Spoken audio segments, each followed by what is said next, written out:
അങ്ങ് എൻ്റെ പ്രതിഫലം പരിശോധിക്കുമ്പോൾ എൻ്റെ വിശ്വസ്തത അങ്ങയ്ക്ക് ബോധ്യമാകും.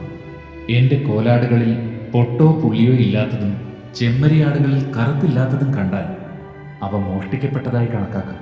ലാബാൻ പറഞ്ഞു, ശരി, നീ പറഞ്ഞതുപോലെ തന്നെ ആകട്ടെ. അന്നു തന്നെ ലാബാൻ പൊട്ടോ പുള്ളിയോ ഉള്ള എല്ലാ മുട്ടാടുകളെയും പെണ്ണാടുകളെയും വെളുത്ത മറുകുള്ള എല്ലാ ആടുകളെയും കറുത്ത ചെമ്മരിയാടുകളെയും വേർതിരിച്ച് അവയെ തൻ്റെ പുത്രന്മാരെ ഏൽപ്പിച്ചു. ബാക്കിയുള്ള ആടുകളെ യാക്കോബിനെ ഏൽപ്പിച്ചു. തനിക്കും യാക്കോബിനും മധ്യേ 3 ദിവസത്തെ യാത്രാദൂരം ഏർപ്പെടുത്തുകയും ചെയ്തു. യാക്കോബ് ഇലവിൻ്റെയും ബദാമിൻ്റെയും അഴിഞ്ഞിലിൻ്റെയും പച്ചക്കമ്പുകൾ വെട്ടിയെടുത്ത് അവയിൽ അങ്ങിങ്ങ് വെളുപ്പ് കാണത്തക്ക വിധം തൊലിയുരിഞ്ഞു കളഞ്ഞു.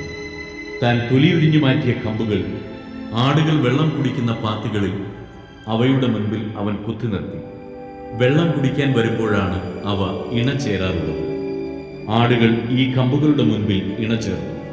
അവയ്ക്ക് പൊട്ടും പുള്ളിയും വരയുമുള്ള കുട്ടികളുണ്ടായി. യാക്കോബ് ചെമ്മരിയാടുകളെ വേർതിരിച്ച് ലാബാന്റെ കൂട്ടത്തിലെ വരയുള്ളതും കറുത്തതുമായ ആടുകളുടെ നേരെ നിർത്തി. തൻ്റെ കൂട്ടത്തെ ലാബാന്റേതിനോട് ചേർക്കാതെ മാറ്റി നിർത്തുകയും ചെയ്തു. കൊഴുത്ത ആടുകൾ ഇണചേരുമ്പോൾ അവൻ ഈ കമ്പുകൾ അവയുടെ കൺമുൻപിൽ പാത്തികളിൽ വയ്ക്കും. തന്മൂലം കമ്പുകൾക്കിടയിൽ അവ ഇണചേർന്നു. എന്നാൽ മെലിഞ്ഞവ ഇണചേർന്നപ്പോൾ അവൻ കമ്പുകൾ നാട്ടിയില്ല. അങ്ങനെ മെലിഞ്ഞവ ലാബാന്റേതും കരുത്തുള്ളവ യാക്കോബിൻ്റേതുമായി. ഇപ്രകാരം യാക്കോബ് വലിയ സമ്പന്നനായി. അവന് ധാരാളം ആടുകളും ദാസീദാസന്മാരും ഒട്ടകങ്ങളും കഴുതകളും ഉണ്ടായി.